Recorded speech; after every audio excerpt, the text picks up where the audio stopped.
গত ৩০ ডিসেম্বর পর্দা উঠেছে বাংলাদেশ প্রিমিয়ার লিগের বিপিএল ১১তম আসরের, যেখানে অংশ নিয়েছে মোট ৭টি দল। ইতোমধ্যেই ৪৬টি ম্যাচের মধ্যে ২০টি শেষ হয়েছে। সিলেট পর্বের খেলা শেষে বিপিএল এখন বন্দরনগরী চট্টগ্রামে। আগামী ১৬ জানুয়ারি থেকে শুরু হবে চট্টগ্রাম পর্বের খেলা।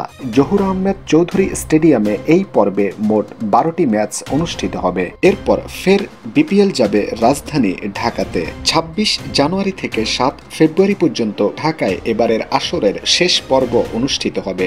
৭ ম্যাচের সবকটিতে জয় তুলে নিয়ে ১৪ পয়েন্ট শীর্ষে রয়েছে তারা। প্লে অফ নিশ্চিত করতে রংপুরের দরকার আর মাত্র একটি জয়। পয়েন্ট টেবিলের দ্বিতীয় অবস্থানে আছে চিটাগাং কিংস, ৪ ম্যাচে ৬ পয়েন্ট তাদের। এক ম্যাচ বেশি খেলা ফরচুন বরিশালের পয়েন্টও ৬, তারা রয়েছে ৩ নম্বরে। রংপুরের কাছে নাটকীয়ভাবে হেরে না গেলে পয়েন্ট টেবিলে ৩-এ উঠার সুযোগ ছিল খুলনার। ৫ ম্যাচে ৪ পয়েন্ট নিয়ে ৪-এ মেহেদী হাসান মিরাজের দল। সিলেট পর্বে কোনো ম্যাচেই জিততে পারেনি খুলনা।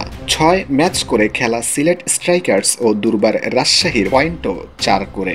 সিলেট ৫-এ ও ৬-এ আছে রাজশাহী। আর ৭ ম্যাচে মাত্র ১ জয়ে পয়েন্ট টেবিলের তলানতে অভিনেতা শাকিব খানের দল ঢাকা ক্যাপিটালস। চট্টগ্রাম পর্বে হতাশা বলে বাকি ম্যাচগুলোতে সেরাটা দিতে প্রস্তুত হচ্ছে ফ্র্যাঞ্চাইজি দলগুলো।